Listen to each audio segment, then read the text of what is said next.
Dan, and this is... Gwen. Hey guys. We are the Experimental Expediters. We are on permanent vacation, a working vacation. We left our jobs, our corporate jobs, with secure incomes, daily, weekly paychecks. 9 to 5. 9 to 5. Know what to expect every day, and kind of got bored of it. Been 7.5 months of fun, excitement. We've seen the whole country, Canada, Montreal, Toronto, and we are going to talk to you guys about it, how you might be able to do this as well, and you can join us for the adventure, the Experimental Expediters, right after this.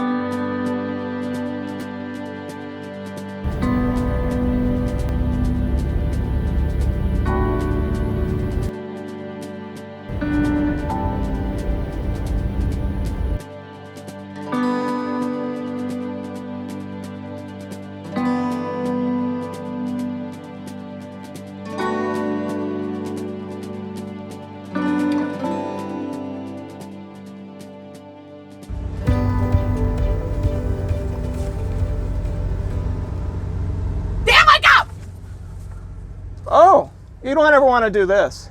Don't fall asleep while you're driving. If you've gotten to this point, you probably didn't plan things out right. Every truck driver has probably, even car drivers have experienced this at one point or another. You're driving 10, 11 hours. First, of course, it's 8, because you need a break after 8. But if you're driving overnight or you're already tired, you didn't plan things out as well as you could have. In expediting, sometimes you got to run at the last minute. Someone has to keep driving the whole time. You just got to do your best, plan it out the best you can, and we'll talk about that. So today's video is about planning long drives, staying awake. I'm going to talk, like I mentioned, a little about planning out how and when you sleep. If you know you have to drive all night and you just slept regular hours at night, and your co-driver is going to drive during the day and you've got to drive at night, it's going to be hard to do, because if you can't fall asleep during the day because you slept all night and then you got to drive all night, that can be pretty difficult. So there's some planning involved. Certain sleeping pills are not allowed on trucks. We all know DOT physicals and drug tests, it's not safe to have certain things in your system. But there are ways around this. We're going to talk a little bit about that. And in today's video, I'm going to talk about the legal stuff, caffeine, 5-hour energy drinks, things like that. So I'm going to go into all my coffee varieties that I carry on the truck, whatever you choose to have. I have tea, I have coffee, espresso, I have beans, I have a grinder. I'm crazy. I admit it. I'm coffee crazy. But I'll show you that. And this video is about staying awake. Long drives. So let's say you've got a overnight run. You've got to be somewhere in 24 hours. You've got to get across the country, and you just have enough time to get there. You know you're going to be running constantly. I've seen some videos on the 8-5 rule. We have a dog, Maggie, and we need to walk her periodically. So I found that the 10-10 method works for us. Either one of us drives 10, 11 hours. That works fine. We just keep that going. That's worked. But if you know you've got a drive coming up for all night long, someone's got to drive the person in advance. If you know a day ahead, I'll stay up really late. I might take a 2-hour nap. On many occasions, I've stayed up all night long. I find projects to do, bookkeeping, different things on the computer, because it's a small area and I don't want to bother my co-driver who has to sleep at night. Both people have to get enough sleep to be safe. You have to have at least 6, 7, 8 hours of sleep to be safe.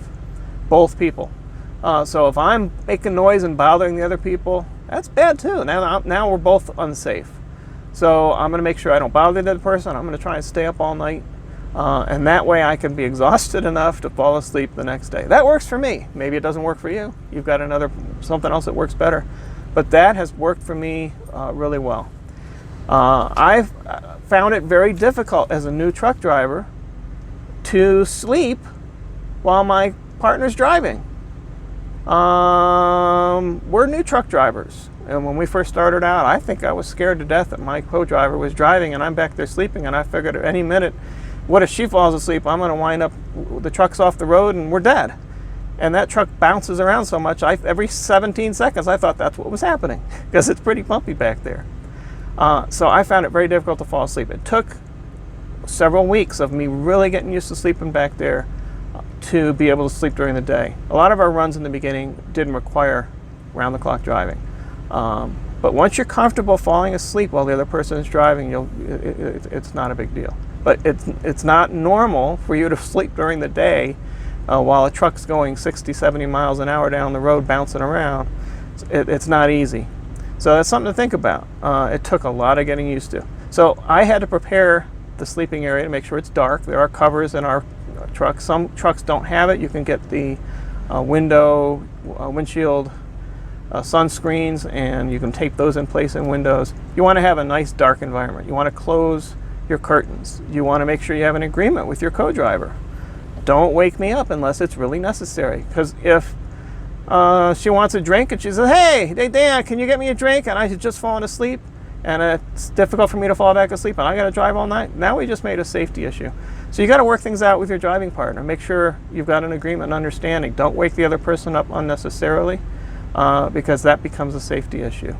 So that's one of the things. Have a nice quiet area. Make sure you're going to be tired enough to fall asleep. And there are certain things you can take to help you fall asleep. Melatonin. Melatonin is a chemical your body produces. When it's nighttime, it's normal to fall asleep at night. When it's daytime, it's not normal to fall asleep at night. Your body has chemicals that regulate that. Melatonin overrides that. So if you're sleeping during the day, melatonin is actually a pretty good thing to use.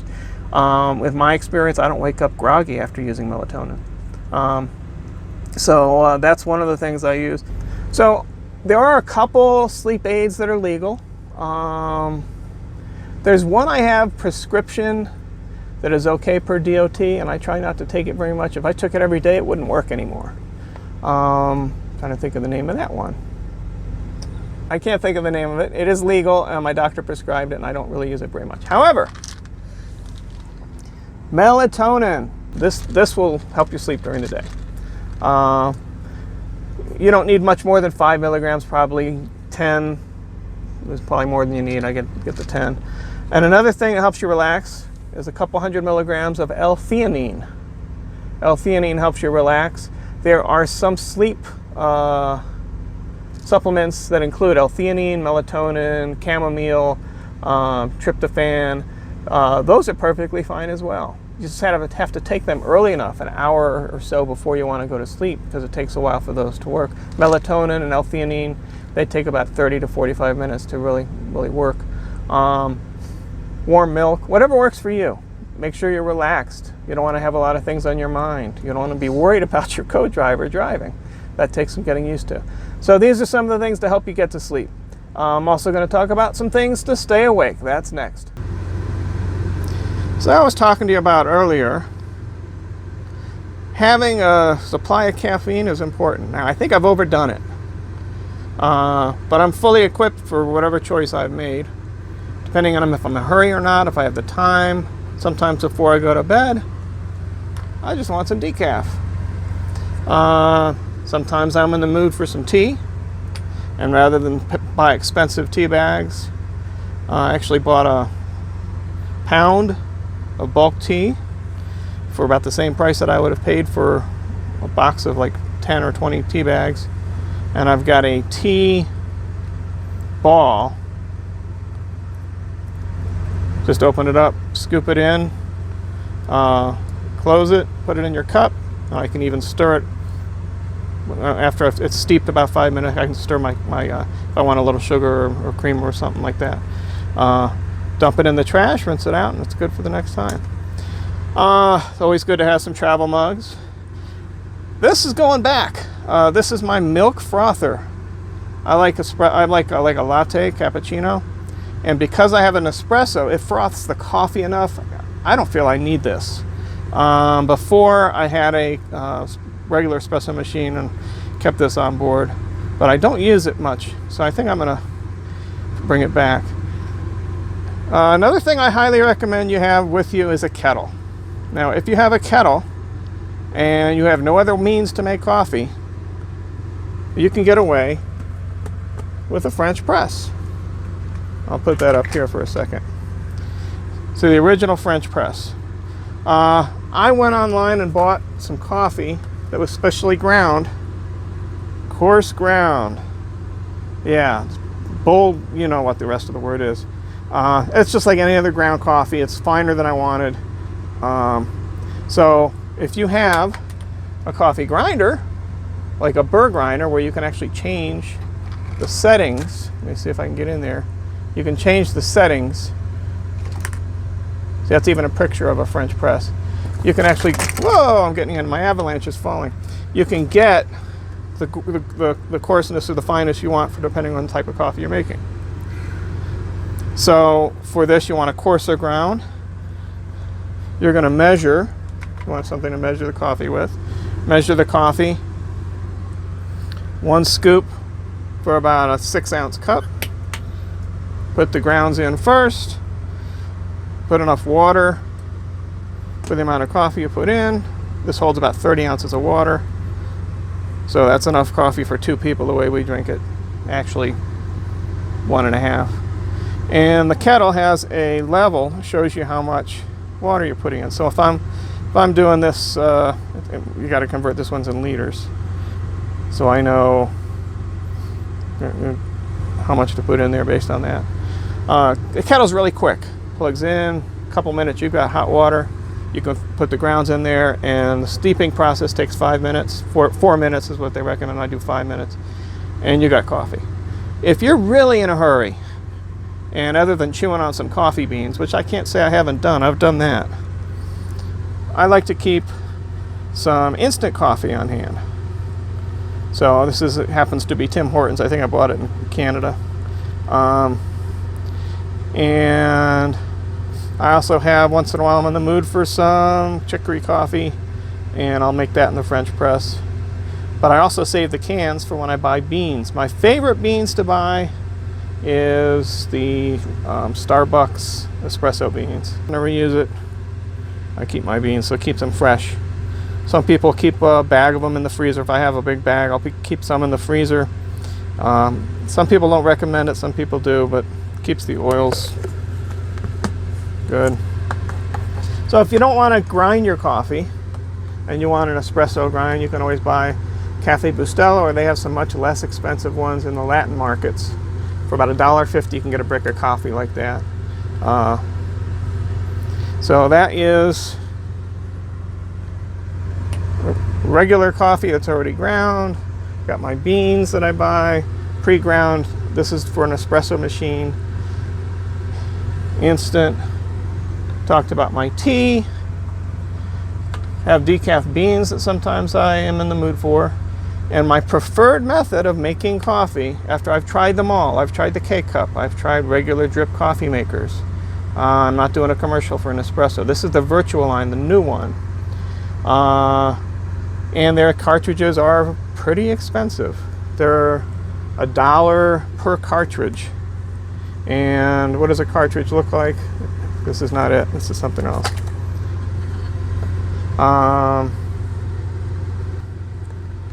So I'll show you what a cart. This is just a sample pack here.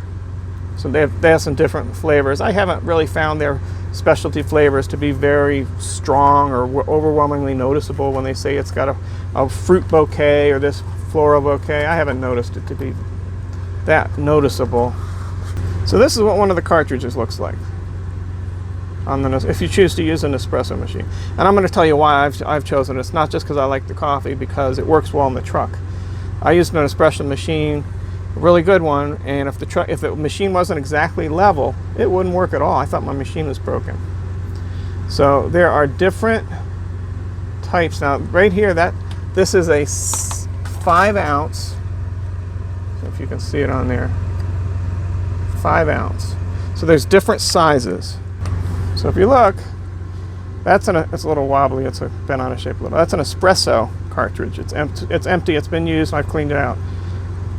This one it can either be a double espresso or a 5 ounce coffee. This is either a 7.75 ounce coffee, or they also make the same cartridge with a larger, like a 10 ounce. And it's not my favorite because it seems to be a little watered down, so I don't usually use those. But there's only 3 sizes, but there's actually 5 sizes that the coffee maker will make based on the barcode. And underneath here is a barcode. So it knows, there, I dropped that too. It knows which amount of coffee, and not only amount, but how to spin. It's got a centrifuge. Spins the coffee and puts water through it at pressure, and what comes out is a really flavorful, full-bodied coffee. But it based on the barcode, will do it differently. It's different speeds, different amounts of water through it, and different pressures, different. It'll take longer to make coffee. Depends on the type of barcode it's reading. So why do I have all this other stuff down here? Okay, these have nothing to do with Nespresso, nor does this. I bought this from another company called MyCap, I believe. And this allows me to take an empty cartridge, and after I've used it, it has holes and foil on top of it like that. I take the foil off, clean it out, and I'm able to reuse it. I put coffee in there, never overpack it, never push it down a lot. I'll tap it on the counter. If it's already ground coffee, I'll tap it on the counter and have it just a little bit below the top. And then I'll use this so it's the writing side up, put it down on top of the coffee, and put it into the machine just like a regular cartridge. The only thing is, you can't let it eject into the empty coffee cartridge holder. It goes in through here into there. So I'll show you how I do that in a little bit. I'll actually do a demo on that. But that's just some ways to cut down on costs. You can fill your own coffee, and by having foil caps, you can actually do your own in advance. Like this. I've got a bag of cartridges, and I've bought foil packs from a company called MyCap, and I also have recaps. I actually prefer the recaps from having used both. The sizing of them is a little better. So when they're too big and you don't do them just centered, the machine gives you some errors. So that is different sizes. I've got some decaf. I've got different types of coffee in there. So that's a kind of a recap, so to speak, on my coffee supply. What I did is show you. So this is the coffee pouch. I buy these from South Florida. So it's like Gallo Cafe. Bought a huge box of them. I've got a bunch of them at home, some with me. Sometimes when I want really quick espresso, don't want to grind it, it's really good and fresh because they're vacuum packed. Just tear the foil pouch open. And what you have is a pod that's used I use these in my espresso machine at home with a special adapter. There are certain machines that take these pods.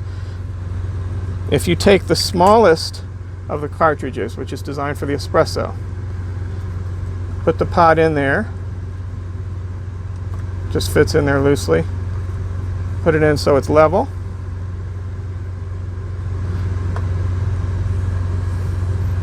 put this on top, and just like that, put it in the machine, put it down, and all I'm going to do is turn that to the left,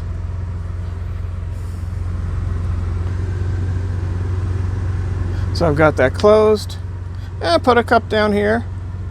I can actually raise this cup level up a little bit. I'm not going to bother with that. Push down on the button. I make sure I have water in the reservoir.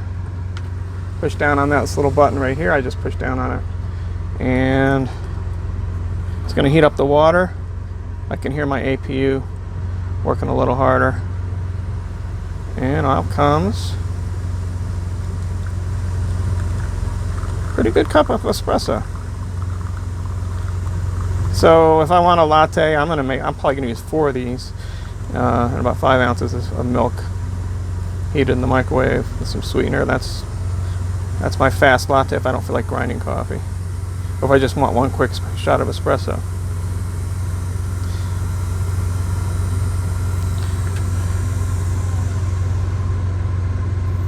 That's not bad.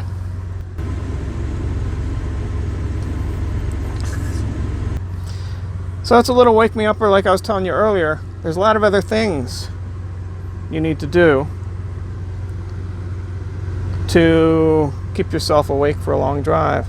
Having caffeine's one of them. So, cheers.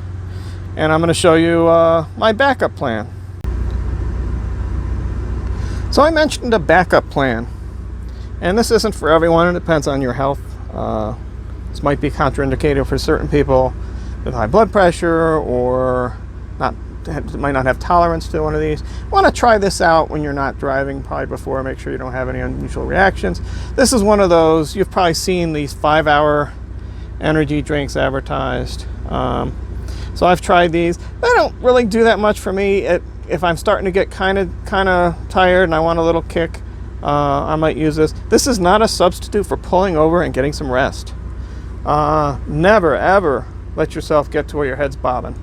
If you see that starting to happen, you just a 1.5 to 2 hour nap at a rest area should get you picked up enough. And if your time schedule doesn't allow it, then you got some other issues with your planning, or sometimes traffic things happen. But then you call and you say, "Hey, I'm going to be late." This is just if you're starting to get to that point. And you recognize it early enough, this can help you a little bit. So what is this? This I bought, rather than buying these for a high amount of money, kind of expensive, I found online, of course Amazon, what is this called? X Mode Energy Shots. I think that's what it is. But I bought it says it's got about 100 shots in here. And basically comes with 2 refillable bottles. So on the box it tells you what your desired results are. You don't want to overdose on this stuff. And if you just had 7 coffees, you may not want to have a full 2-ounce bottle of this. But I always happen to have the 2-ounce bottle. I don't drink more than one of these in a day. It's not recommended. But I always fill them up to the 2-ounce level. Depending on how hard you squeeze this, how fast it comes out, and you can have it go all over the floor if you're not careful. So, just going to fill one of them up to show you. And there you go, right up to, let me see, a little bit more. Unless I'm going to squeeze it very gently. Perfect. So I never fill these up all the way. I learned my lesson the hard way. I had one of them filled up a lot. You know, you have pressure changes in different altitudes, mountains. Well, yeah, it got a little, it leaked out, and that's why I keep them in a baggie in my glove box. So when I want to have them, I always keep them in my glove box. If I know I want one, they're handy. This came with 2. I saved my 5-hour energy shots, which I had before I got this. So I have 3, and just make sure I have them before I drive. And I do my overnight driving. My driving partner doesn't like to drive at night too much, so I'll do that. And we're, just like I talked to you earlier about planning your drive, this is when even if you plan, you're still getting a little tired, you're losing energy. This is not a replacement for planning. Not a replacement for planning. If your head is bobbing, this is not going to totally answer that problem. So you got to pull over, take a little nap, 1.5 to 2 hours is what I do. Whatever works for you. But it's not a bad thing to have with you. So you've got all the coffees, the teas, the caffeines. If I want to chew on some beans, I'll even do that, and I don't recommend it. But stay awake, stay alive. It's planning and thinking ahead on overnight drives or long periods of driving is really what it's all about. More important than anything else. If you start falling asleep, pull over, be safe.